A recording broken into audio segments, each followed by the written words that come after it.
Oke, ini tampilannya sudah ada, boleh minta tolong di slideshow ya. Baik, terima kasih. Nah, teman-teman, ini aku gambarnya sengaja aku tampilkan ada sedikit poster terkait dengan Twaibon tentang Dirgahayu Republik Indonesia. Jadi selama Agustus ini kita lagi merasakan suasana kemerdekaan ya teman-teman ya. Jadi saya pengen tetap teman-teman juga merasakan aura kemerdekaan di Republik Indonesia. Walaupun dalam suasana pandemi tetap harus ada nasionalismenya. Saya sangat suka sekali nih, soalnya saya agent dari pemerintahan, saya harus juga memberikan edukasi dan juga share terhadap semangat kemerdekaan itu untuk teman-teman semua ya.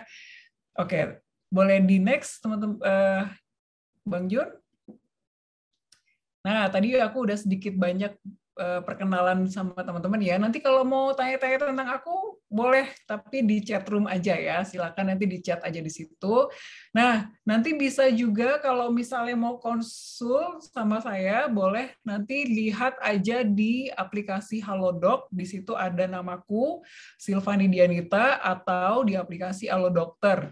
Nanti bisa buat janji, nanti bisa konseling. Nah, konselingnya tenang aja, kalian yang berada di dimanapun kalian berada, saya sudah membuka layanan secara online. Nanti bisa konselingnya melalui aplikasi Zoom ataupun melalui Google Meet. Jadi bisa kok, jangan khawatir, tidak ada batasan antara ruang dan tempat ya.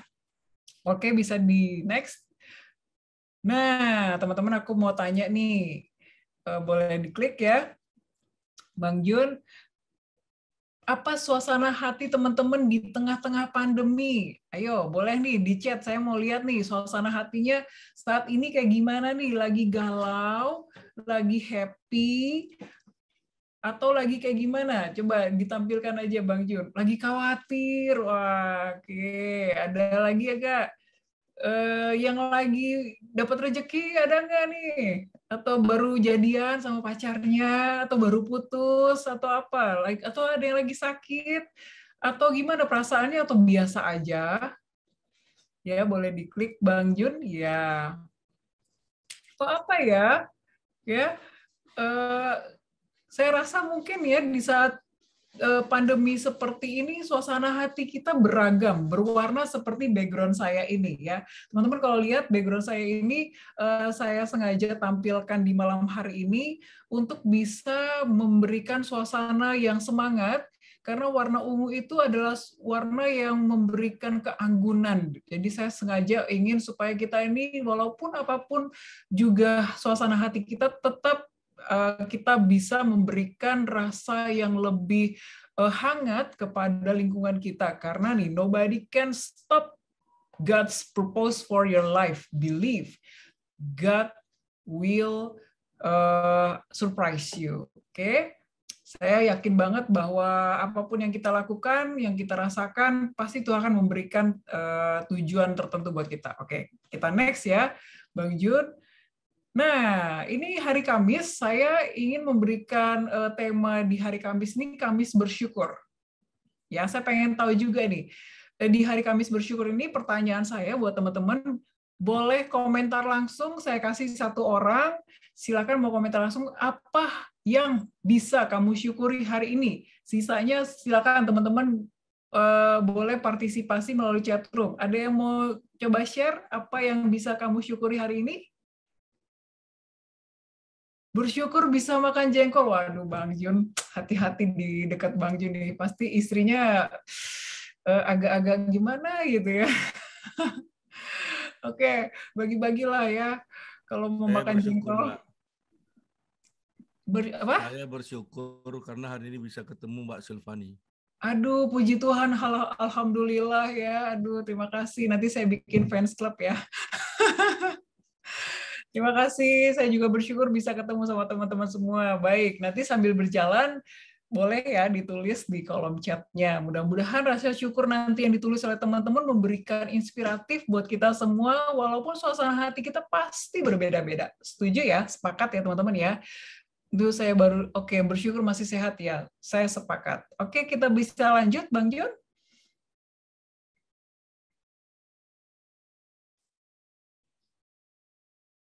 Nah, teman-teman, ini saya ada tampilan jam. Maksudnya apa sih? Teman-teman tahu nggak ya bahwa berapa jam sih satu hari yang kita habiskan? 24 jam, betul ya. Tapi pernah nggak menghitung berapa menit, berapa detik waktu yang kita akan habiskan dalam satu hari? Ada yang pernah menghitung itu? Saya yakin jarang yang menghitung ya, karena menghitung masalah aja udah capek ya, apalagi menghitung waktu. Oke, kita tampilkan Bang Jun, gimana sih, apa yang sih kita rasakan? Nah, teman-teman tahu nggak, kita itu akan menghabiskan 86.400, terdiri dari 20 jam per hari, 60 menit per jam, kemudian ada 60 detik per menit, dan itu semua hasilnya adalah 86.400 detik. Oke. Jadi setiap detik itu sebenarnya berharga. Sediakanlah setiap detik itu pada hal yang efisien dan produktif. Ini waktu 86.400 ini bukan hanya untuk saya aja kan ya. Siapa aja, semua orang Tuhan kasih waktu yang sama. Betul apa betul? Kemudian setiap orang yang menghabiskan waktu yang sama pasti memiliki pengalaman yang berbeda-beda, ya kan? Ada yang mungkin menghabiskan waktunya dalam masa pandemi ini cuma tidur-tiduran aja. Ada yang menghabiskan waktunya dalam pandemi ini mungkin dengan banyak kegiatan, mengisi waktu dengan sekolah, kuliah, atau bersosialisasi, atau berkreativitas. Ada yang mungkin bekerja, dan juga merasa, ada loh yang merasa dalam waktu satu hari atau 86.400 detik ini, waktu itu nggak cukup. Nah, gimana dengan teman-teman sendiri? Apakah perasaan waktu yang dirasakan ini tidak cukup? Pasti berbeda-beda pengalamannya. Dan tentunya di masa-masa saat ini, pandemi seperti saat ini, suasana hati kita juga sangat berbeda-beda dan beragam. Ada yang merasa penuh dengan stres, ada yang merasa saat ini kondisinya lagi sedih, ada yang merasa kondisinya lagi depresi, cemas, bipolar, halusinasi. Wah, ini kayaknya nggak ada yang bagus semua ya? Atau memang ada nggak yang ngerasain di luar dari sini semua? Oh enggak kok, saya nggak ada ngerasain itu semua, tapi saya lebih merasa lebih bahagia, saya lebih banyak menghabiskan waktu dengan teman-teman. So, kalau kalian merasakan hal tersebut, syukuri gitu. Tapi kalau misalnya merasakan hal seperti ini, apakah kita nggak mensyukuri hal tersebut? Well, itu bukan pertanyaan yang tidak wajar. Wajar saja kita sampaikan seperti itu. Karena memang di saat-saat seperti ini, kondisi-kondisi yang saya sampaikan ini adalah kondisi umum yang terjadi. Tapi apa dong setelah itu? Apa dong yang bisa kita lakukan? Ya, coba kita lihat di slide berikutnya. Apakah pertanyaan itu dapat kita jawab? Pertanyaan berikutnya adalah, mengapa sih kondisi-kondisi tadi itu mempengaruhi kesehatan mental kita? Yuk kita lihat dan kita coba cerna. Ada pernyataan dari Dr. Tedros Adhanom. Mudah-mudahan saya nggak salah nih menyebutnya. Ini adalah Direktur Jenderal dari WHO. Dia mengatakan seperti ini. Mungkin Bang Jun bisa menerjemahkan ini artinya apa?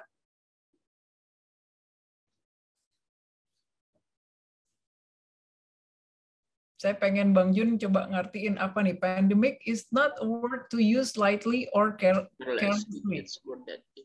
Ya. Kayak Google Translate aja, bro. Saya pengen supaya Bang Jun nih bisa juga nih. Ya, ini sebenarnya sih panjang banget. Tapi kalau bisa disingkatkan, pandemi ini sangat-sangat ini ya, maksudnya jangan dianggap enteng gitu. Karena bisa memang mengakibatkan penderitaan dan kematian. Nah, jadi perjuangan kita melawan pandemi ini belum berakhir. Ya, kira-kira seperti itu. Jadi jangan sampai kita sepele dengan pandemi ini. Dan jangan sampai kita nggak percaya kalau nggak ada pandemi. Jangan percaya dengan teori konspirasi. Iya, oke. Jadi harus diingat di dalam pikiran kita, pandemi ini jangan dianggap sepele gitu. Terus kalau ada yang menganggap sepele, boleh nggak?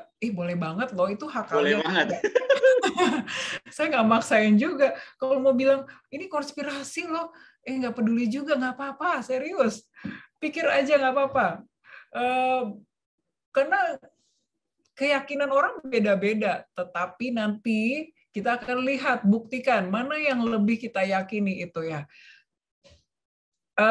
Dengan kondisi-kondisi seperti ini, saya harus bisa menekankan buat teman-teman, janganlah anggap sepele kondisi pandemi. Karena pandemi ini, kalau dianggap enteng, pasti akan mempengaruhi kondisi secara psikis kita.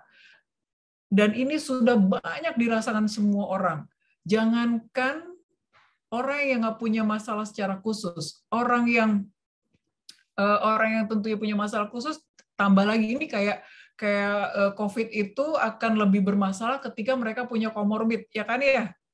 Nah, sama nih kalau orang yang memiliki kesehatan mental sudah punya gangguan kesehatan mental di awal, datang pandemi, nah komorbid ini yang akan memberikan pengaruh kepada kesehatan mentalnya.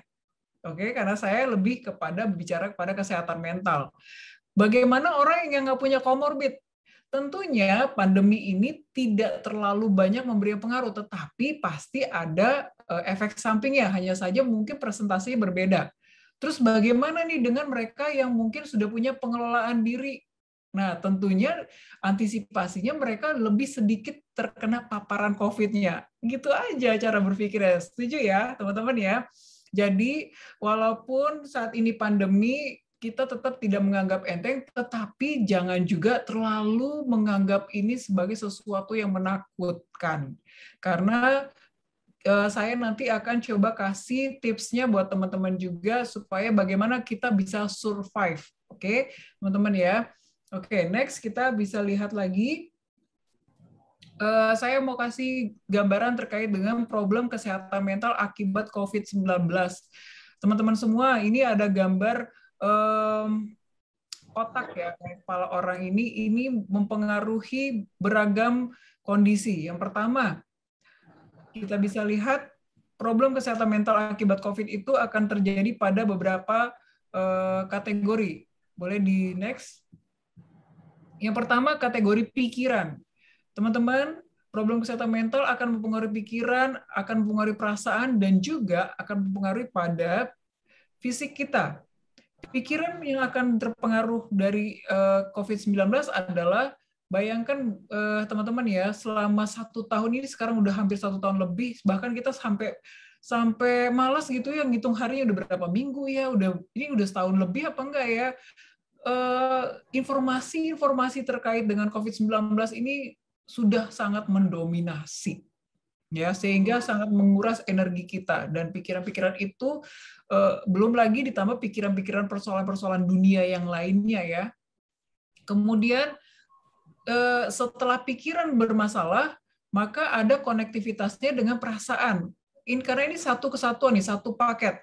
Saya dapat memberikan informasi kepada teman-teman bahwa kesehatan mental itu akan mempengaruhi 3 sisi kehidupan, yaitu sisi pikiran kita, emosi kita, yang terakhir adalah kepada perilaku kita sendiri.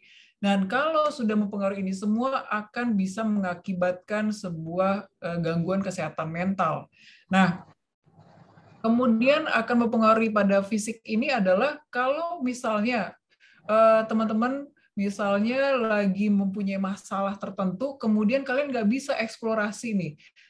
Kemudian tiba-tiba ada pengaruhnya kepada kondisi fisik, misalnya, kok saya mudah capek ya, atau saya kok mudah pegel-pegel, pusing, dan sebagainya. Nah, mungkin saja bisa jadi itu salah satu simptom adanya terjadi gangguan kesehatan mental. Tetapi pengaruh ini pun harus didiagnosakan dulu, harus cek dulu apakah betul nanti akan mempengaruhi kesehatan mental, dipengaruhi oleh kesehatan mental, atau memang ada pengaruh pada kondisi kesehatan fisik. Dan itu harus sejalan, pemeriksaannya harus bisa dilakukan oleh tenaga profesional tertentu. Jangan pernah kita diagnosis diri kita sendiri, nanti salah diagnosa, penanganannya juga akan salah. Ya, teman-teman. Jadi itu gambaran terkait dengan problem kesehatan mental akibat COVID-19. Yuk kita coba next lagi.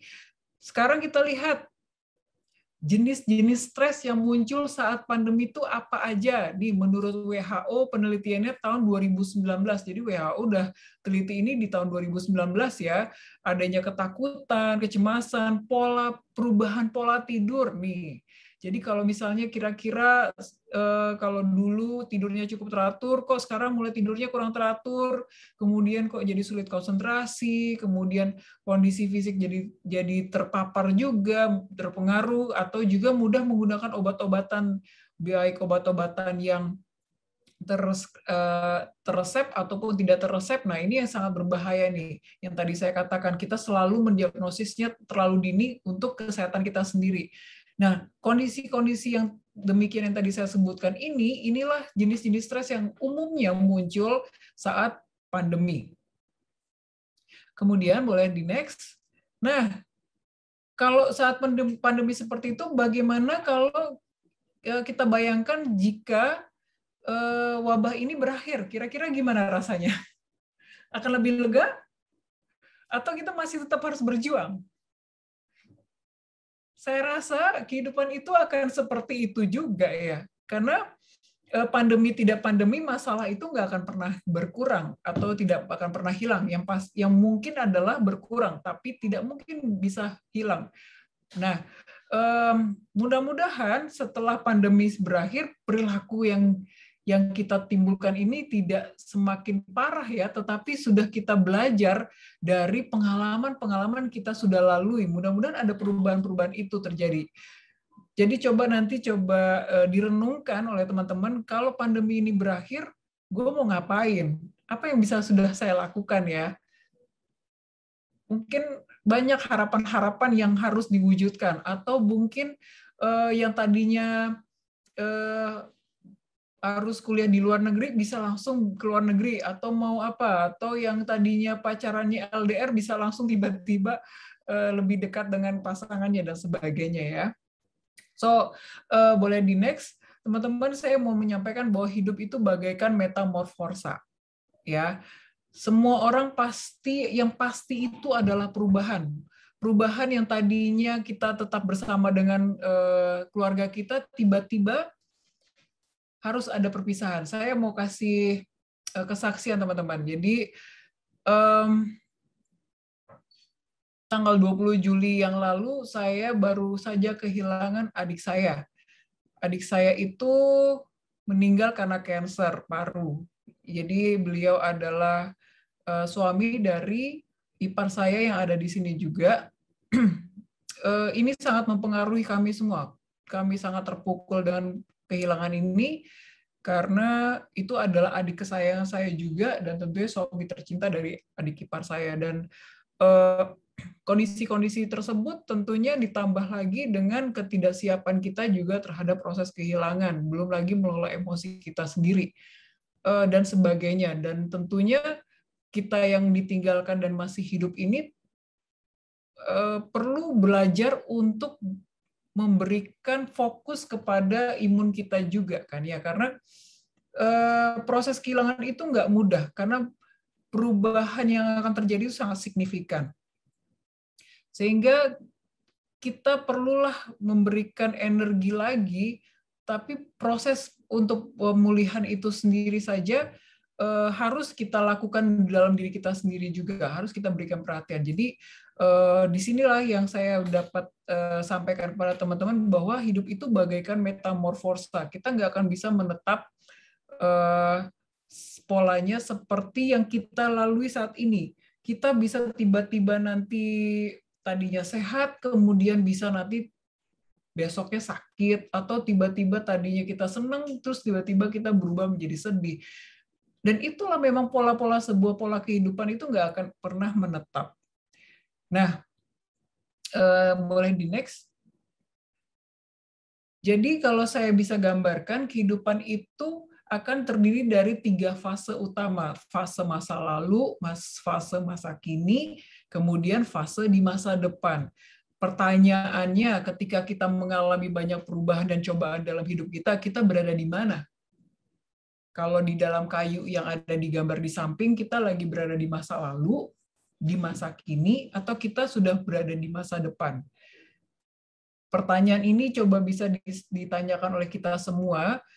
Kalau ada yang menyatakan, oh saya lagi ada di masa lalu nih, ya pasti ada alasannya juga. Atau saya lagi berada di masa kini, pasti juga ada alasannya. Begitu pula dengan ketika kita mengatakan kita lagi berada di masa yang akan datang. Nah, penjelasannya seperti ini teman-teman ya. Banyak orang yang hidupnya di saat ini, namun pikirannya masih tertinggal di masa lalu. Badannya di sini, tapi pikirannya mengawang-awang di masa lalu. Ada pula orang yang hidupnya di masa kini, namun pikirannya sudah berlari terlampau jauh hingga ke masa depan. Banyak yang impian, ingin ini, ingin itu, dan sebagainya. Tapi ada juga orang yang hidup dan pikirannya berada pada masa kini, bukan masa lalu atau masa depan. Jadi hidupnya ya udah, saya hidup di masa sekarang aja. Boleh di next? Iya, ini dia.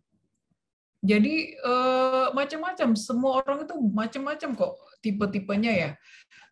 Kemudian kalau ada pertanyaan terus baiknya gimana? Saya harus berada di masa lalu, masa kini, atau masa sekarang? Nah, ini yuk kita lihat ya di gambaran attitude is everything. Maksudnya gimana? Kita lihat, kita sering mengasumsikan bahwa perilaku orang-orang sejalan dengan sikap mereka. Namun para psikolog sosial menemukan bahwa perilaku dan sikap nyata tidak selalu sejalan. Para peneliti menemukan bahwa orang-orang lebih mungkin berperilaku menurut sikap mereka dalam beberapa kondisi tertentu. Yuk kita lihat gambarnya kayak gimana. Nah, gini ya, teman-teman ya, ada yang dalam faktor-faktor yang mempengaruhi formasi kehidupan ini seperti ini, yaitu tingkah laku kita itu terbentuk dari pengalaman. Yang kedua dari peran dari lingkungan sosial, norma-norma yang berlaku nih. Kemudian yang ketiga dari classical dan operant conditioning, artinya pembiasaan secara klasikal. Kemudian dari hasil observasi yang kita lakukan kepada lingkungan kita. Ya. Faktor-faktor ini sangat cukup banyak memberikan pengaruh luar biasa pada perilaku kita sendiri. Misalnya saya nih seperti gambar di sini nih experience-nya. Saya tuh orangnya fobia terhadap anjing, teman-teman ya. Jadi kalau ada anjing itu saya tuh kayak takut banget sama si anjay-anjay ini ya, anjay lani ini ya. Kenapa bisa terjadi seperti itu? Setelah saya runut-runut, dulu tuh saya masih kecil, masih anak-anak lah ya, saya tuh pernah dikejar-kejar anjing, dan anjing kebetulan anjingnya galak dan gede banget. Jadi saya seperti punya energi untuk lari sampai ke rumah orang. Sampai saya tiba di rumah orang, saya melihat, waduh gila, gue kok bisa sampai di sini kenceng banget ya. Padahal kalau saya di sekolah, saya nilai olahraga saya paling jelek karena saya malas banget mau sama olahraga. Tapi dengan ada kondisi seperti ini, saya bisa lari kenceng banget. Dan pengalaman ini ketika saya bertemu dengan anjing di masa depan, di masa saat saya berada, saya takut. Karena saya merasa terbentuk nih dalam pikiran saya bahwa anjing yang saya lihat ini pasti galak dan pasti menggigit. Karena saya mengalami pengalaman yang di masa lalu. Nah, inilah yang akan membentuk faktor-faktor perilaku saya. Belum lagi nanti ada norma-norma sosial yang mengatakan, ngapain sih takut? Dia kan anjingnya baik. Atau misalnya ada pendapat-pendapat juga, udah deh coba pegang aja. Nih, ini terkait dengan classical conditioning ya. Kemudian bisa juga terkait dengan observing people informant. Bisa juga berubah ketika, oh ternyata bener ya, ini anjingnya nggak apa-apa kok, nggak gigit. Nah, bisa juga tuh terjadi perubahan perilaku seperti itu. Jadi pengalaman-pengalaman yang faktor formasi inilah yang kadang-kadang memberikan sikap-sikap di dalam diri kita ini yang juga nggak bisa diketahui oleh orang lain. Jadi teman-teman, saya mau sampaikan, hati-hati juga loh ketika misalnya teman-teman melihat ada sikap sahabatnya bersikap tertentu mungkin kelihatan aneh bagi kalian, tapi menurut dia mungkin enggak. Sebelum kita terburu-buru mengambil kesimpulan terhadap sikap teman kita seperti itu, baiknya kita bertanya dulu deh, sebenarnya apa sih yang mereka alami, apakah mungkin mereka sebelumnya pernah mengalami trauma tertentu, atau mungkin mereka sebelumnya punya banyak masalah dan sebagainya. Jadi jangan cepat-cepat kita melabel seseorang berdasarkan pikiran yang kita bangun sendiri. Oke, kemudian selanjutnya, nah teman-teman, ini saya mau sampaikan gini, bahwa perasaan cemas dan khawatir, boleh di next. Perasaan cemas dan khawatir adalah sebenarnya respon yang normal terhadap peristiwa yang belum terjadi sebelumnya seperti pandemi ini ya. Bahwa ingatlah bahwa kalian tuh nggak sendirian kok. Oke, jadi next, bahwa tetap sehat dalam pikiran dan tubuh itu sangat penting. Makanya saya berikan warna merah ya, pikiran dan tubuh, karena itu adalah satu kesatuan. Kalau pikiran kita nggak sehat, tubuh kita pasti nggak sehat juga. Saya juga ngalamin, kalau saya lagi cemas, saya lagi khawatir, saya lagi sedih, tubuh saya berpengaruh kok. Saya jadi kayaknya lemes, saya jadi nggak kuat, saya jadi malas makan, dan sebagainya. Dan sangat penting sekali nih, terutama dalam kondisi pandemi saat ini ya. Dengan demikian kita perlu banget nih merawat diri kita dengan baik, sehingga kita bisa membantu diri kita tuh beralih tuh dari sekedar bertahan. Ini kan saya judulnya I Will Survive. Sebenarnya kita harus growth dan tumbuh selama masa-masa yang tidak biasa ini. Ini adalah masa yang tidak biasa loh. Pandemi ini masa yang sangat tidak biasa banget. Tapi kita dipaksa untuk membiasakan diri kita. Ya kan? Betul ya? Kita dipaksa. Tetapi akhirnya kalau memang kita membiasakan, kita bisa terbiasa. So, kalau misal belum growth, belum berkembang, ya udah, saya memilih temanya bertahan dulu, gimana caranya. Oke, yuk. Next, kita bisa lihat slide-nya. So, lalu apa dong yang bisa kita lakukan agar tetap bertahan pada masa pandemi? Bertahan dulu loh ya. Karena kita hanya punya satu kehidupan untuk dijalani. Kita nggak punya nyawa 9 kayak kucing ya. Cuma dikasih satu kehidupan sama Tuhan. Bahwa kita bisa nafas aja setiap hari itu menurut saya itu adalah sebagai sesuatu yang sangat bersyukur banget. Karena banyak juga orang yang mengalami sakit susah untuk bernafas. Saya melihat sekali kondisinya ini dari adik saya sendiri. Adik saya sampai harus mencari nafas itu sampai sulit sekali, dan itu memberikan luka buat saya juga ketika saya tidak bisa berbuat apa-apa dalam memberikan kesembuhan buat adik saya. Itu hanya kondisi bernafas loh. Bernafas itu sangat sulit. Apalagi ketika kita mengalami sakit. Jadi kalau kita masih sehat, puji Tuhan itu harus dirawat. Oke, next. Lalu apa yang bisa kita lakukan? Nah, yang pertama kembali kita harus bisa memberikan asupan pada pikiran kita. Menurut, ini susah nih nyebutin namanya ya, tapi dibaca aja ya. Dia seorang penulis buku dan konsultan internasional. Dia bilang pikiran itu bagaikan otot, makin sering Anda latih makin kuat dan makin mampu berkembang. Kalau ototnya diberikan biasa-biasa aja, ototnya dimanjakan, nggak ngapa-ngapain, ya iya otot kamu akan seperti itu juga, otot pikirannya ya. Tapi kalau misalnya pikirannya diberikan asupan kayak sekarang nih, ikutin webinar ya kan, atau misalnya ikut Bible Mission, atau misalnya ikut berpartisipasi dalam misalnya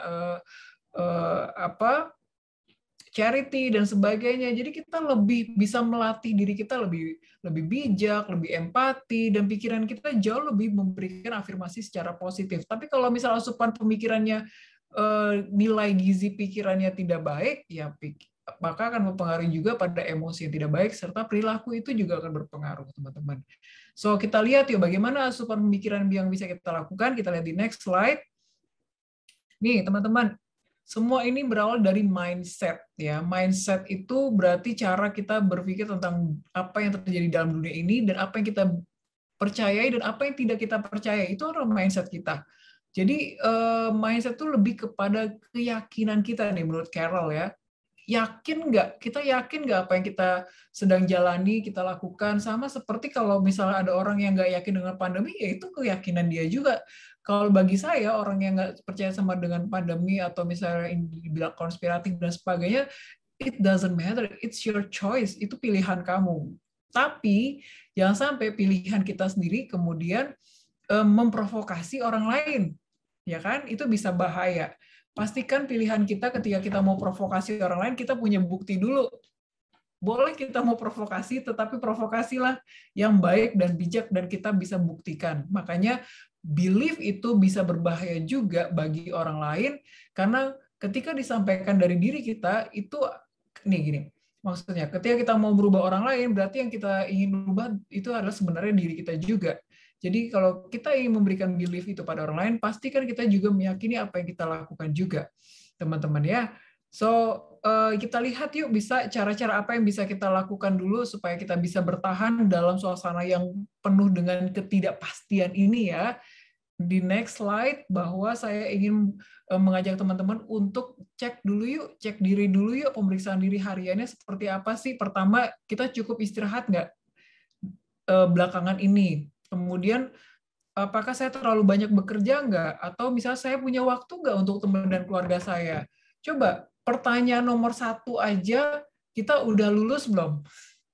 Saya cukup istirahat nggak ya? Oh, kayaknya saya bangunnya sering kali cepat banget, atau saya tidurnya sering kali kebanyakan, atau saya tidurnya lebih cepat. Nah, itu perlu nih kita self-check. Kemudian, apakah saya terlalu banyak bekerja?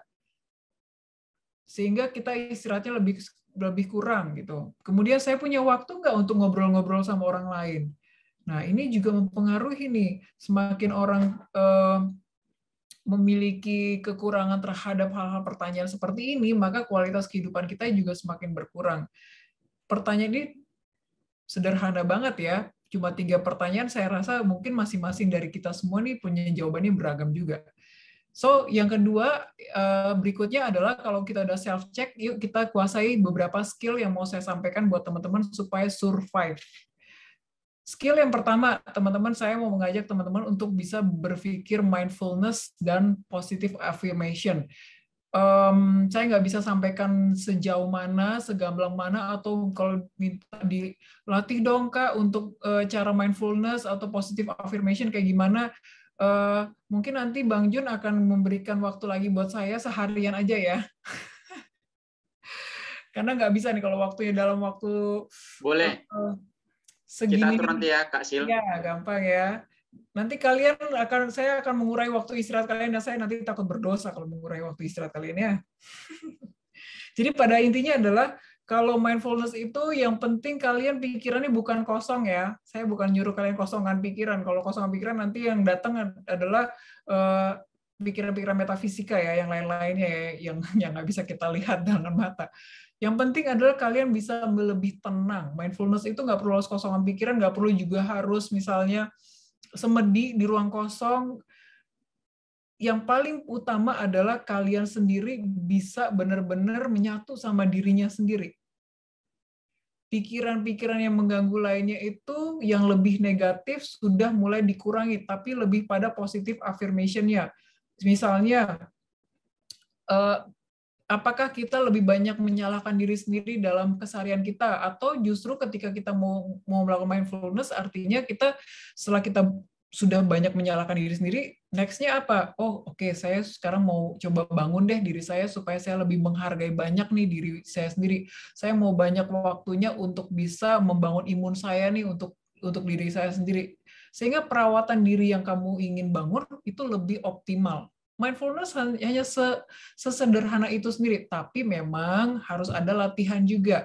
Seperti apa di next slide ini sudah saya sampaikan.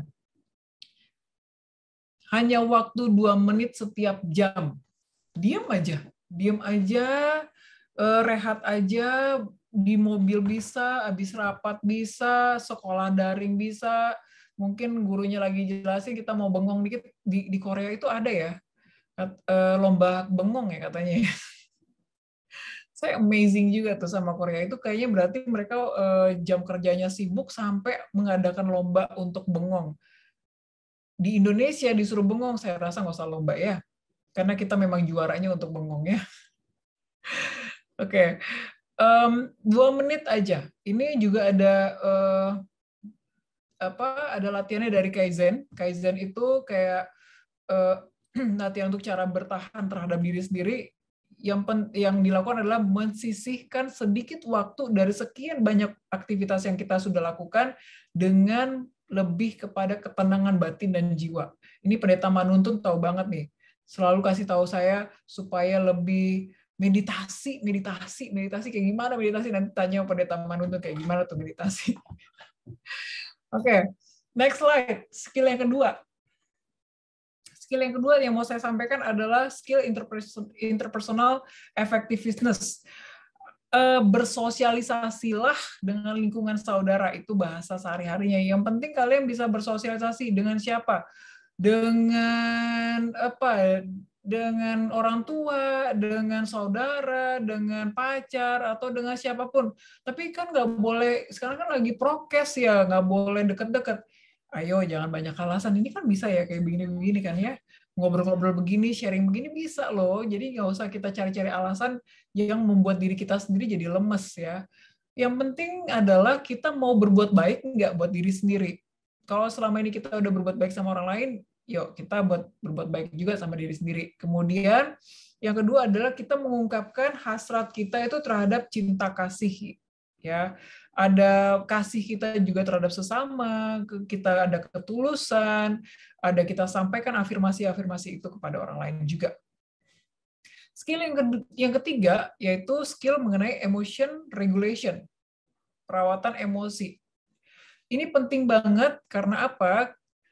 Dengan mengenali emosi kita sendiri, misalnya, kalau hari-hari ini kita mengalami kesedihan dan itu menetap setiap hari, bayangkan bagaimana pola kehidupan kita kalau kita bawa diri kita selalu sedih, selalu marah-marah, atau selalu nyalain orang, atau suka gosipin orang, negative thinking sama orang. Bagaimana kualitas kehidupan kita tergantung pada pikiran kita juga. Ini saya bicara seperti ini juga betul, ini juga menuju pada diri saya sendiri ya. Tentunya yang perlu saya coba lakukan adalah melakukan emotion regulation, perawatan emosi, mengenali perasaan kita. Kemudian kalau misalnya dibutuhkan, kita boleh lakukan journaling. Journaling ini membantu banget loh. Kita afirmasi melalui tulisan, media-media melalui buku harian, atau tulis di laptop, dan sebagainya, supaya kita penumpukan pikiran itu tidak hanya dipikirkan aja, tetapi sudah disalurkan melalui media-media tertulis seperti itu. Yang kedua, bisa juga kita mengungkapkan ucapan syukur nih, ya. Pikirkan setidaknya 3 hal yang Anda syukuri setiap hari. Nah, nanti di chat ya di situ ya. Coba deh. Kalau udah kebanyakan masalah, pernah nggak kita mau menghargai diri kita sendiri? Apa kira-kira? Jangan sampai selalu yang kita hadapi dalam kehidupan kita, kita nyalahin diri sendiri terus, tapi kita nggak pernah menghargai apa saja yang sudah pernah kita terima sejauh ini ya. Oke, kemudian yang keempat yaitu distress tolerance ya. Artinya apa? Kita memberikan toleransi terhadap stres kita. Kita memberikan diri secara menyeluruh pada sebuah momen. Kemudian cara yang kedua adalah melatih penerimaan secara radikal untuk mengurangi penderitaan kita sendiri. Yuk kita lihat maksudnya apa yuk. Fokus pada sebuah momen itu ya seperti beberapa hal yang ingin saya sampaikan di sini. Kalau yang merasa dirinya paling multitasking, coba deh yakin nggak? Jangan-jangan kitanya maksain diri untuk bisa ngerjain semua hal dalam satu waktu. Sebenarnya kita nggak kuat. Kemudian, apakah kita merasakan panca indera kita nih? Panca indera perasa kita, kemudian mata kita bagaimana, sudah terhubung nggak semuanya? Misalnya kalau kita seharian terlalu ngerjain kerjaan kita, lihat laptop terus tanpa istirahat, gimana coba rasanya otak kita sudah terlalu tertumpuk, kita nggak ada waktu istirahatnya. Kemudian kita harus bisa menjauhi dari gangguan-gangguan yang menurut kita bisa mempengaruhi kesehatan mental kita. Jadi fokus aja pada momen mana yang mau kita perbaiki. Itu distress Toleransi yang pertama. Toleransi yang kedua adalah, di next slide, yaitu kita melakukan penerimaan diri secara radikal. Wah, saya pakai kata radikal nih, karena kadang-kadang penerimaan diri itu seringkali kita lama-lamain juga. Jadi penerimaan secara radikal itu artinya bukan berarti menyetujui situasinya ya, hanya berarti bahwa kita tidak melawannya dan memperburuknya. Menerima kenyataan itu membantu diri kita berdamai dengannya, dan juga memungkinkan kita memahami situasi dengan lebih akurat. Seperti yang saya alami saat ini, saya masih dalam pergumulan nih. Jadi saya saat ngomong sama teman-teman, saya terus terang aja, saya lagi dalam pergumulan dengan banyak emosi yang saya rasakan. Pergumulan terhadap proses perpisahan, terhadap anggota keluarga saya yang saya sayangin. Tapi apakah saya tidak bisa menerima kondisi tersebut? Pasti akan sulit sekali. Cuma saya harus lakukan untuk bisa memberikan kesempatan buat diri saya menjalani kehidupan yang akan saya jalani ke depannya. Dan ini harus dilakukan dengan cara saya harus mendamaikan apa yang terjadi dalam pikiran saya, apa yang terjadi pada emosi saya, termasuk apa yang akan bisa saya berikan terhadap perilaku saya sendiri.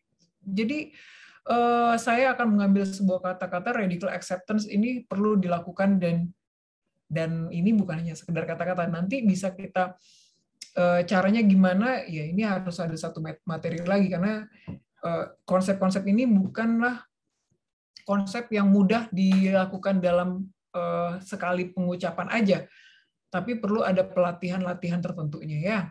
Oke, next-nya adalah skill berikutnya. Nah, kalau tadi kita udah belajar tentang skill bertahan, sekarang kita lihat bagaimana nih pendekatan-pendekatan yang bisa kita lakukan agar tetap sehat mental. Yang pertama, pendekatan yang bisa teman-teman lakukan tentunya pendekatan spiritual. Apalagi ya, kalau nggak pendekatan spiritual, kami semua nih, saya, orang tua saya, terus ipar saya, saat ini sangat butuh sekali pendekatan spiritual, dukungan dari pendamping secara spiritual, dukungan mental, itu sangat dibutuhkan bagi kami sendiri. Walaupun saya dapat akui sebenarnya saya juga tahu gitu bagaimana cara mengelola ini semua. Cuma ternyata masalah ini berdampak kepada saya. Jadi saya juga butuh bantuan orang lain untuk bisa memulihkan diri saya, termasuk diri saya harus bisa saya paksakan untuk bisa pulih juga gitu. Sama seperti dokter gigi, nggak mungkin dia cabut giginya sendiri, kecuali memang wah luar biasa, udah expert banget ya, atau orang pengen cukur rambutnya, kalau dia mau cukur sendiri, wah ya luar biasa juga kalau bisa ya. Tapi kalau saya memang lagi butuh, kami lagi butuh banget pendekatan spiritual. Ini salah satunya ada mentor saya di situ, Pendeta Manun tentu, yang sudah seringkali memberikan counseling nih kepada kami supaya kami harus bisa survive no matter what gitu kan ya. Kemudian pendekatan yang kedua, pendekatan secara kesehatan. Nah, kesehatan ini masing-masing nih, ini adalah pilihan masing-masing dari teman-teman. Apa yang kamu makan, apa yang kamu minum, apa yang kamu lakukan dalam gaya hidupmu akan menentukan kualitas kesehatan kamu di masa yang akan datang. Ya, ingat deh, saya ada pengalaman soalnya dengan seperti ini ya. Jadi, please benar-benar perhatikan apa yang sedang kalian pikirkan, apa yang sedang kalian makan, minum, gaya hidup, oke, gaya hidup, menentukan kualitas kehidupan kalian di masa yang akan datang. Jangan merasa apa yang kita makan, minum, dan sebagainya itu nggak akan berdampak di saat ini. Benar, nggak akan berdampak saat ini. Tapi we never know. 1 jam ke depan, beberapa jam kemudian, nggak tahu. Kita nggak tahu loh, karena diri kita ini bukan kita yang miliki. Kita dimiliki oleh Sang Maha Pencipta, Tuhan itu sendiri. So, please, pendekatan kesehatannya benar-benar diperhatikan juga. Pendekatan ketiga adalah pendekatan mental dan mindset. Tadi ya, sudah saya sampaikan sebelumnya. Kemudian ada peningkatan produktivitas. Nah, teman-teman perlu banget nih, ketika pendekatan-pendekatan ini sudah berhasil dilakukan, produktivitasnya gimana? Produktif nggak kita nih di dalam masa pandemi ini? Atau jangan-jangan kita cuma gitu-gitu aja? Nah, kalau udah ngerasa kok gue hidupnya gini-gini aja, do something dong, ya kan ya? Kalau udah tahu kayak gitu-gitu aja ya udah, do something, jangan do nothing. Jangan hanya mengeluh, mengeluh itu nggak akan memberikan jawaban apapun juga. Tapi kalau melakukan sesuatu pasti ada progresnya. Oke, next. Tips praktisnya adalah yang pertama tingkatkan kesadaran, yang kedua pantau suasana hati. Itu aja sih, kan cukup praktis ya teman-teman ya. Tadi udah saya sampaikan juga kepada teman-teman penjelasan lebih panjangnya. Kemudian berikutnya saya ada inspirasi, ini meningkatkan rasa syukur ya. Oke. Kemudian, nah, perawatan diri adalah sesuatu yang kita lakukan dengan senang hati, bukan dengan terpaksa. Yes, jadi jangan juga kalau kita mau merawat diri ini karena karena kemarin saya baru dengar si Silvani ngasih tahu begini. Oh, jangan karena saya dong ya. Nanti kalau saya lagi nggak ngasih tahu tips apapun juga, terus kalian nggak lakukan, jangan gitu juga ya. Jadi harus ada kesadaran diri sendiri. Harus senang dari diri sendiri, jangan sebagai beban. Oke, kemudian berikutnya saya ada inspirasi motivasi dari Carol Burnett. Dia mengatakan, hanya aku yang bisa mengubah hidupku, tak ada yang bisa melakukannya untukku. Sekeras apapun atau misalnya sebaik apapun orang memberikan kekuatan bagi kita, tapi kalau kita ngerasa, wah kayaknya belum nih, belum pas, it's okay. Tentukan waktunya, kita mau ngerasa sedih, kita mau merasa marah, dan sebagainya, tentukan waktunya sampai kapan kita mau bangkit. Yang pasti adalah kebangkitan itu bisa juga dimulai dari diri kita sendiri. Kemudian, selanjutnya saya mau katakan bahwa situasi saat ini mungkin luar biasa, tetapi mengatasi stres akan membuat diri kita, orang-orang yang kita peduli, dan komunitas kita menjadi lebih kuat. Ini kayak kita melakukan pay it forward. Jadi kebaikan sedikit apapun juga ketika kita berhasil menularkan itu pada orang lain, dan orang lain tersebut juga akan melakukan hal yang sama loh. Jangan bukannya tanpa berarti kita tidak melakukan yang sekecil apapun tidak memberikan dampak. Jadi mudah-mudahan bisa kita lakukan. Next. Oke, saya hanya pesan, ingat ini kita masih pandemi, kalau nggak ngapa-ngapain stay at home aja, pakai maskernya, bawa semua peralatan-peralatan perangnya untuk mencegah pandemi ya. Bisa pakai semprot-semprot, yang penting pakai masker, jangan lupa ya. Masker pakai di hidung ya, jangan di dagu. Oke. Next, teman-teman. Kalau ada mau pertanyaan, nanti silahkan disampaikan. Kemudian next. Nah, ini dia. Teman-teman, saya juga pengen banget lihat di Kamis Bersyukur ini, coba deh tulis nama-nama 3 orang yang ingin kalian ucapkan terima kasih. Ayo, siapa? Silakan, tulis saja di kolom chat. 3 orang nama, apakah saudaranya, ibunya, atau siapa, terserah. Tuliskan 3 nama tersebut di kolom chat ya. Oke, itu aja mungkin yang dapat saya sampaikan. Next slide. Oke, nanti ditulis ya di kolom chatnya ya. Terima kasih. Nanti kalau mau ada pertanyaan, boleh nanti kirim ke email saya. Silakan saya kembalikan kepada MC kita.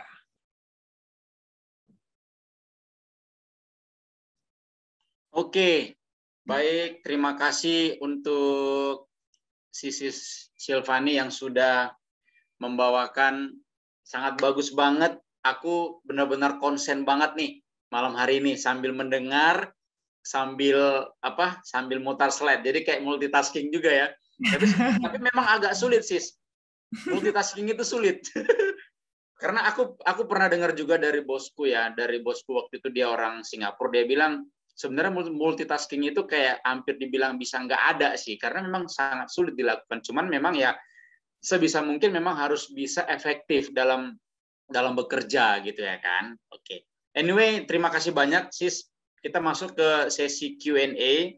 Nah, bagi teman-teman yang memiliki pertanyaan, boleh chat ke saya atau ke sis kita, nanti kita akan bacakan ya. Jadi teman-teman nggak perlu takut namanya kelihatan, kita akan keep secret ya. Jadi nama teman-teman tidak akan kita bacakan kalau teman-teman merasa malu untuk namanya di-mention. Oke, ini ada pertanyaan nih. Kak Silvani, sebentar ya, aku lihat ke atas. Nah, ada pertanyaan dari teman kita, dia bilang begini, gimana caranya menjaga pikiran dan semangat kita biar tetap on fire? Karena kadang mempertahankannya yang susah. Nah, gimana Kak Silvani? Silakan. Oke, baik. Makasih banyak loh buat pertanyaannya. Wah, ini pasti orangnya semangat banget nih ya. Pengennya pikirannya harus on fire terus. Yang pasti adalah ketika kalian sudah punya afirmasi positif, itu harus dipelihara. Ya, saya sih nggak perlu neko-neko menurut saya. Kalau kita lagi dalam kondisi lelah, kita jangan juga memaksakan kondisi pikiran kita harus selalu fit ya. Kadang kita perlu memberikan ruang pada diri kita sendiri juga bisa dalam tahapan yang landai juga. Jadi mungkin saran dari saya bukan harus mempertahankannya, setidaknya memelihara tersebut dengan cara memfilter. Ya, memfilter pikiran apa yang penting, yang perlu diprioritaskan, mana yang juga nggak penting. Karena banyak juga di antara kita nih, semua pikiran dianggap penting. Ya, oh ini kayak penting juga nih. Mungkin saya mau belanja ke mall penting, atau misalnya saya harus ketemu teman saya juga penting. Nah, dari setiap kepentingan itu mana yang mau kita prioritaskan. Jadi untuk bertahan itu perlu kita lakukan juga keseimbangannya seperti apa? Melalui filterisasi terhadap pikirannya sendiri. Karena dengan kita lakukan filter, emosi kita juga mulai terjaga nih. Nanti kalau nggak salah, minggu depan ini ya, psikolog Steny ya kan ini ya. Betul.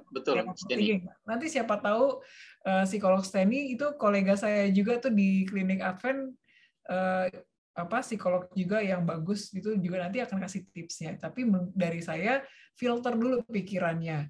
Jangan juga ngerasa nggak on fire, terus khawatir nggak masalah kok, nggak perlu harus terlalu on fire banget. Tapi kamu bisa jaga itu lebih stabil. Oke, terima kasih Kak untuk jawabannya. Semoga bisa menjawab ya sis yang bertanya tadi. Nah, ini ada yang masuk ke aku nih. Dibilang begini Kak Silvani ya.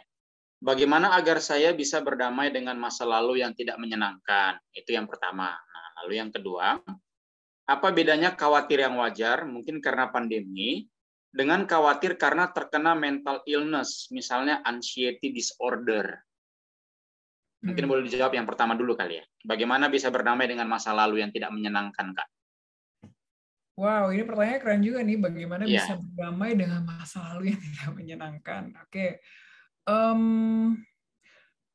Saya kasih tipsnya aja, tapi ini tidak menyamaratakan tergantung masalahnya juga ya. Karena berdamai itu butuh proses banget, bukan butuh waktu. Mindset-nya harus kita pahamin dulu. Kadangkala kita selalu mempersalahkan waktu. Misalnya, ya udahlah biarkanlah waktu yang akan menjawab ini semua. Kan gitu ya.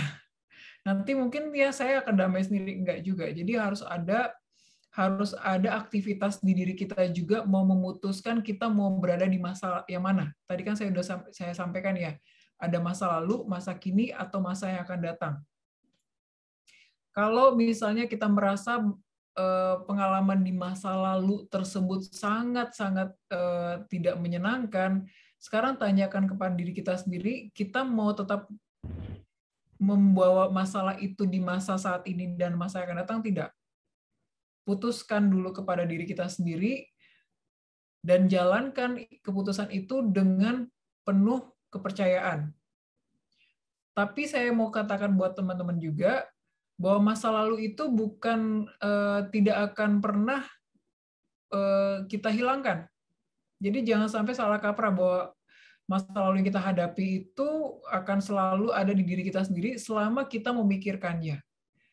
Ya. berdamainya dengan cara kita mau memutuskan untuk bisa berada di masa kini atau masih mau berada di masa lalu. Ingat, masa lalu itu nggak bisa kita lakukan apapun kok. Nggak bisa kita ubah kan ya masa lalu kan ya? Kalau bisa diubah masa lalu, Betul. wah enak banget. Kalau sudah tidak bisa kita lakukan apapun terhadap masa lalu, lakukanlah terhadap apa yang bisa kita lakukan di masa kini. Karena apa yang kita bisa lakukan di masa kini bisa memberikan kualitas di masa depan. Pertanyaan kedua apa tadi, Bang Jun? Oke, pertanyaan kedua aku ulang ya, Kak ya. Yang kedua, apa bedanya khawatir yang wajar, dalam kurung mungkin karena pandemi, dengan khawatir karena terkena mental illness, misalnya anxiety disorder? Membedakannya gimana tuh? Kekhawatiran yang wajar sama yang terkena mental disorder. Oke, kalau udah namanya mental disorder berarti udah bukan wajar lagi ya. Membedakannya berdasarkan kuantitasnya. Jadi kalau khawatir yang wajar itu kuantitasnya itu tidak akan berlangsung secara lama periodenya. Misalnya, orang boleh sedih nggak? Boleh kan ya? Orang boleh seneng nggak? Boleh kan? Orang boleh marah-marah nggak? Boleh. Itu semua emosi yang sangat wajar kok. Apa yang tidak wajar adalah ketika sedih, marah, seneng itu kelewat batas. Paham nggak bedanya ya? Ini saya analogikan dengan kalau kalian kayak nonton film aja. Kalau nonton komedi, emosinya apa Bang Jun? Ketawa, Kalau nonton senang, film, ya ada yang senang, ada yang nangis. gembira. Gembira. Kalau lagi nonton film Gembira. drakor yang lagi ini, Ya kalau nonton drakor kayak ditaruh bawang di depan. kayaknya teriris-iris gitu ya. Ya, ada bawangnya banyak. Mana baunya banyak nih, berarti drakor banget nih kan ya. Nah, pertanyaan saya setelah nonton film itu emosi yang terbawa yang mana? Masih ke bawah sedih-sedihnya terus atau tergantung situasinya? Tergantung situasi kayaknya sih. Jenis emosi seperti itu ya teman-teman ya. Yang wajar itu adalah ketika emosi itu akan berespon terhadap situasi yang kita hadapin. Itu maksudnya. Kalau yang tidak wajar adalah ketika sedih itu berlangsung periodenya lebih dari 2 minggu dan itu terus yang terjadi. Dan itu akan mempengaruhi pada kondisi berpotensi mengalami gangguan illness-nya. Oke, mental illness. Jadi kejawab ya pertanyaannya ya. Nanti soal anxiety disorder itu beda lagi, itu pembahasannya jauh lebih panjang lagi. Tapi yang saya mau tekankan adalah kalian pahami dulu, identifikasi dulu emosi yang kalian rasakan itu seberapa lamanya menetap, kuantitasnya, sehingga akan mempengaruhi pada kualitas kehidupan kalian. Kalau misalnya kuantitasnya kelamaan dan mempengaruhi kualitas kehidupan, artinya mempengaruhi pada kesehatan fisik, itu berarti sudah berpotensi, saya bilang berpotensi ya, jangan self diagnosis, sudah berpotensi mempengaruhi kesehatan mentalnya. Oke. Terima kasih ya Kak. Semoga yang bertanya tadi sudah ini ya terjawab ya. Nah, ini ada lagi pertanyaan. Aku boleh nanya nggak? Nanya langsung aja Kak ya, jadi jauh lebih enak ya. Boleh, silakan. Boleh. Aku tadi tertarik banget ketika kakak bilang temukan keheningan batin dengan menjadwalkan rehat 2 menit. Terus terang ya, aku tuh kan sebenarnya thinker banget gitu ya, nggak bisa nggak mikir gitu loh. Pokoknya segala sesuatu apa dipikirin gitu ya. Kalau misalnya nggak beres itu pasti cari tahu gimana caranya. Pengen mencoba untuk tenang gitu kan. Cuman ketika tadi kakak juga bilang rehat selama 2 menit. 1 menit aja aku tuh susah banget gitu. Maybe you can give us tips kayak gimana supaya rehat dan kalau berdiam kan kayaknya nggak mungkin juga kan. Karena aku juga baca dalam 1 menit aja ada sekitar puluhan ribu pikiran yang masuk dalam diri kita gitu. Ini gimana 2 menit gitu loh. Thank you Kak. Oke, thank you banget pertanyaannya. Saya juga orangnya thinker loh. Ya, saya orangnya overthinking juga nih. Nanti mungkin saya mau bertanya sama Stanley, tapi enggak ya. Saya udah tahu kok caranya. Jadi gini, kalau kamu menganggap ini susah, saya yakin pasti susah. Ingat, 2 menit aja itu berapa detik sih? 120 detik kan ya? yang kita pikirin itu bukan berapa kuantitas waktu yang akan kita coba untuk berdiam dirinya, tetapi bagaimana kita rilis. Bukan berarti masalah yang akan kita hadapin itu nggak akan hilang, tetapi kita mau nggak nih diem aja, udah tenangin aja, bengong aja. Pikiran itu difilter.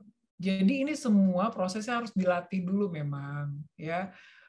Nggak bisa seperti orang makan cabai nih, makan cabai kan sekali makan pedas, nggak gitu juga.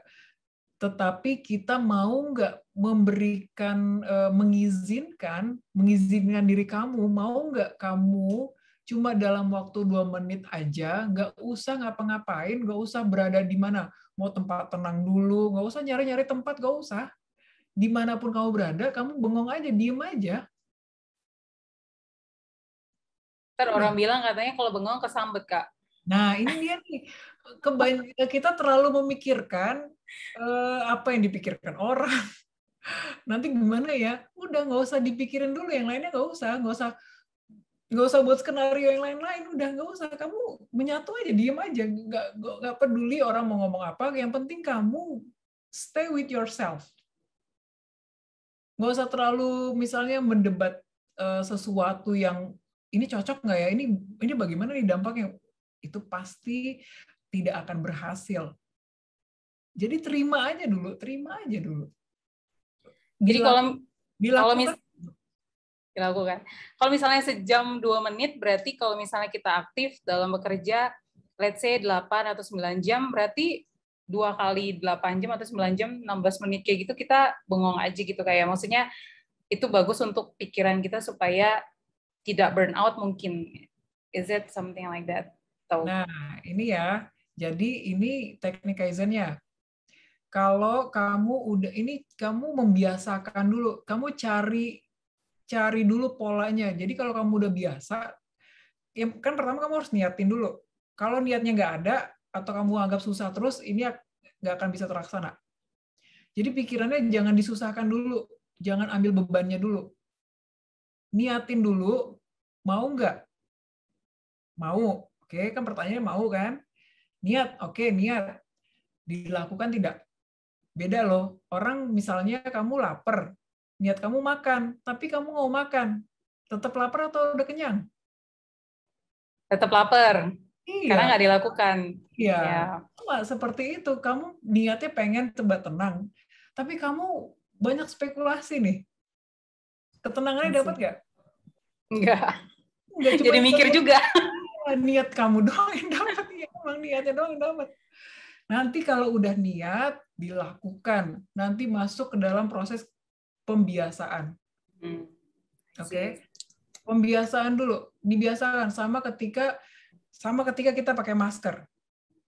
Pertama-tama nyaman nggak pakai masker? Nggak nyaman sih. Susah nafasnya kan. Berapa lama akhirnya kamu jadi terbiasa? Sampai sekarang, kalau nggak pakai masker malah aneh kayaknya.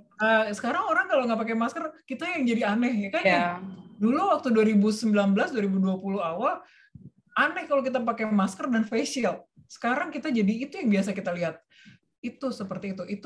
Itu proses classical conditioning. Dibiasakan, pembiasaan. Dibiasakan terus-menerus. Dibiasakan aja dulu. Masalah nanti hasilnya gimana, udah dapat pembiasaannya nggak? Kalau kamu udah dapat pembentukannya, baru nanti dikasih levelnya naik level. Kayak main game aja, hidup tuh kayak main game lagi. Ya kan? Kamu udah naik level berapa? Masih level 1 atau kamu kayak makan maici ya? Makan cabenya level berapa nih? Udah sanggupnya level berapa? Kalau masih level 1, 2, ya nggak apa-apa. Level 1, 2 itu dikuasain dulu aja. Mastering dulu your habit. Kalau belum master, ya udah masih 2 menit aja. Stuck aja di situ, nggak apa-apa. Tapi kalau kamu rasa, oke, 2 menit gue udah berhasil nih, 2 menit. Terus sampai berapa? 1 minggu udah berhasil dengan lebih tenang, kamu yang tahu nih kondisinya. Nanti kasih kesempatan buat diri kamu, kayaknya saya butuh 5 menit per jam. Terus. Gitu. Tapi juga jangan sampai waktu rehatnya kebanyakan dari waktu kerjanya. Jangan sampai gitu juga ya. Harus ada porsinya juga. Jadi harus kita yang tahu kita sendiri ini. Kebutuhannya kan masing-masing ya. Nggak bisa misalnya saya cukup waktu dalam satu hari mungkin menghabiskan waktu 20 menit. Ada orang yang 30 menit. Jangan sampai nanti salah kaprah jadi procrastination ya. Jadi delay. Jangan jadi terapinya jadi delay nih. Oke. Siap, Kak. Itu dulu. Akan dicoba. Thank you so much. Mantap. Terima kasih ya pertanyaannya Kak Dita, dan terima kasih sudah ditanggapi sama si Silvani. Ini ada pertanyaan lagi nih Kak. Cara mengatasi burnout gimana ya? Sering banget muncul, padahal sudah ada agenda yang dibuat. Nah, jadi kayak terdistract gitu. Gimana sih cara mengatasi burnout ini Kak Silvani? Oke, saya berdasarkan pengalaman aja ya. Saya pakai 3P. Boleh. Pola pikir, pola makan, dan pola istirahat. Hanya itu aja jawabannya ya? Mau penjelasan lebih panjang lagi ya? Okay. Tadi sudah dijelaskan ya? Iya, sebenarnya tadi udah saya jelaskan penjelasan panjangnya, pola pikirnya saya nggak perlu jelasin lagi ya. Tadi udah lebih panjang. Pola istirahat, ayo. Coba deh, jujur sama diri sendiri. Berapa jam yang kita habiskan untuk istirahat? Berapa jam yang kita habiskan jauh lebih banyak, apakah kita jauh lebih banyak bekerja atau banyak istirahatnya? Jujur aja, kalau misalnya terlalu banyak bekerjanya, berarti kan istirahatnya kurang. Ya otomatis lah, kita akan mengalami burnout. Kita menjadi capek dan sebagainya. Kemudian pola, pola makan juga harus teratur. Dan suplemen lainnya adalah, ya kalau ada aktivitas olahraga, itu sebagai rilis stres kalian ya, hobi dan sebagainya. Dan yang kalau tentang kerja, saran saya nih, jangan benci pekerjaannya. Atau misalnya pekerjaan itu jangan juga dijadikan beban. Jadi anggapnya pekerjaan itu kayak hobi aja. Kadang-kala kebencian kita terhadap pekerjaan, kebencian kita terhadap atasan, kebencian kita terhadap lingkungan, terhadap teman sebaya dan sebagainya, itu akan mempengaruhi cara-cara kita untuk bisa resign dari kantor. Tapi kalau memang kita ngerasa pekerjaan kita sudah kelewat batas, ya pikirkan juga. Kalau memang sudah nggak masuk dalam prioritas kita lagi, pertimbangkan. Yang pasti 3P itu terpenuhi atau tidak dalam kehidupan kita. Kalau belum terpenuhi, ayo dipenuhi dulu supaya ada keseimbangan nih buat kehidupan kita sendiri. Oke, terima kasih Kak. Semoga bisa menjawab ya teman yang bertanya tadi.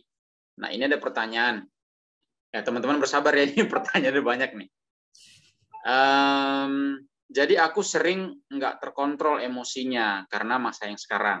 Jadi gimana sih cara mengatasi emosi yang berlebihan? Cara mengatasi emosi berlebihan, Kak, gimana caranya?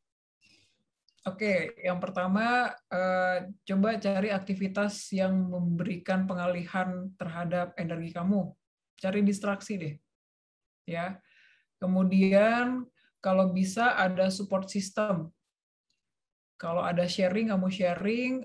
Kemudian coba cari, ya tadi, istirahat sejenak dulu dalam setiap energi-energi negatif yang kamu rasakan dalam kehidupan.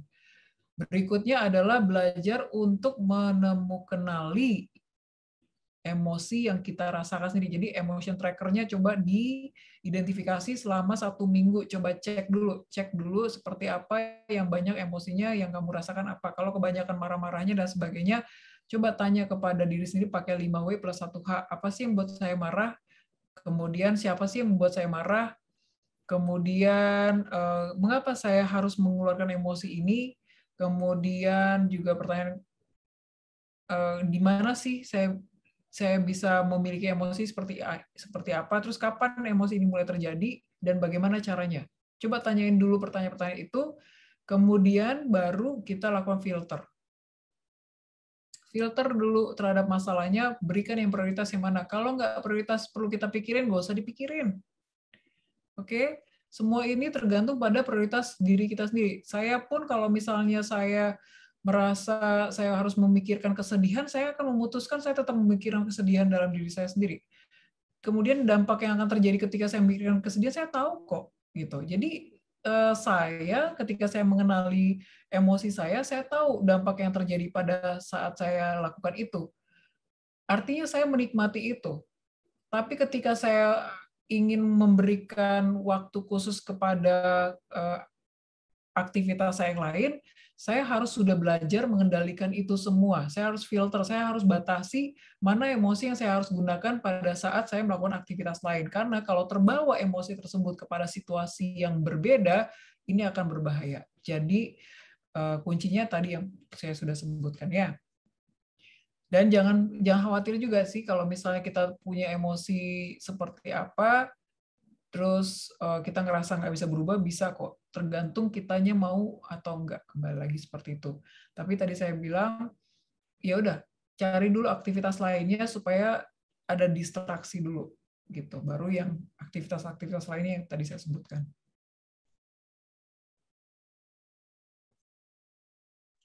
Oke, terima kasih. Ini ada pertanyaan lagi.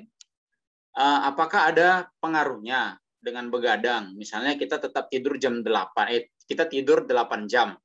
Tapi tidurnya itu jam 1, jam 2 gitu. Itu gimana? Apakah ngaruh kepada kesehatan secara mental sama fisik, Kak Sil? Baik. Terkadang ada juga pekerja yang bekerjanya juga tidak seperti rutinitas waktu biasanya kan ya. Ada juga seperti itu kan. Nah, apalagi kalau ini pengaturan waktunya disengaja. Bergadang itu kan kadang ada disengaja, ada memang karena alasan pekerjaan atau hal lainnya. Kalau itu terjadi, yang perlu kalian pilih adalah bukan berdasarkan kuantitasnya aja, tetapi berkualitas nggak tidurnya. Misalnya, kalian bisa capek tidur dalam waktu 8 jam yang sama, tetapi bukan dalam waktu hal yang lebih normal ya. Misalkan lebih normal itu dari jam 10 malam, misalnya udah tidur sampai bangunnya jam 5 atau jam 6. Tapi ada juga sudah melakukan hal tersebut nggak berkualitas gitu. Nah, supaya berkualitas lebih baik nih, saran saya, dibiasakan ulang nih. Jadi riset lagi. Kalau udah tahu waktu tidur tersebut tidak memberikan kualitas yang baik buat kehidupan, coba dibiasakan untuk memundurkan waktu istirahatnya, tetapi setelah itu lepaskan dulu nih semua bebannya. Melepaskan bebannya artinya apa? Kasih tahu ke diri sendiri, saya masih punya masalah ini, tetapi saya akan memikirkannya bukan hari ini aja, besok aja saya pikirkan. Jadi kasih tahu. Jadi self-talk itu dibutuhkan buat diri sendiri juga, supaya kita bisa berkompromi nih sama diri sendiri. Kadang saya lakukan seperti itu. Gue pengen tidur nih, yuk kita sama-sama tidur aja yuk. Nanti masalah yang saya lagi pikirin besok aja deh saya pikirinnya lagi. Jadi ajak nih diri kita tuh kadang-kadang kita ajak nggak sih, kita apresiasi nggak keberadaan diri kita sendiri. Jangan-jangan diri kita sendiri selalu kita tekan terus, kita selalu bilang kita pasti nggak bisa, kita salah kita sendiri. Nah, itu akan memberikan pengaruh kualitas yang buruk juga buat kualitas tidur kita. Jadi saran saya kalau tahu bergadangnya mempengaruhi kualitas kehidupan, mundurkan waktunya sejam atau 2 jam lebih awal, tidurlah, tapi beban pikirannya tidak dibawa ke dalam tidurnya. Di stop dulu, nanti pikirannya setelah lagi kalian mulai beraktivitas lagi. Dan juga sebelum tidur baiknya tetap pola makannya harus dijaga juga. Kadang-kadang pola tidur itu berpengaruh kalau makannya terlalu banyak, misalnya manis-manis, terlalu banyak mungkin minum-minuman berwarna dan sebagainya, atau yang asin-asin. Nah, itu harus dijaga juga. Kemudian bagaimana juga pola aktivitas kalian, apakah terlalu melelahkan, itu juga mempengaruhi pada kualitas tidur loh. Kalau misalnya kita kerjaannya kerja terus gitu kan, nggak ada istirahat tadi yang saya sampaikan, 2 menit aja kita nggak punya waktu untuk 2 menit. Gimana kita mau bisa tidur? Nah, cek dulu deh. Selama kalian sebelum tidur, ngapain aja? Apa yang kalian makan, apa yang kalian konsumsi, itu seperti apa? Kalau kurang baik, berarti harus diganti. Karena hanya kalian doang yang tahu diri sendiri.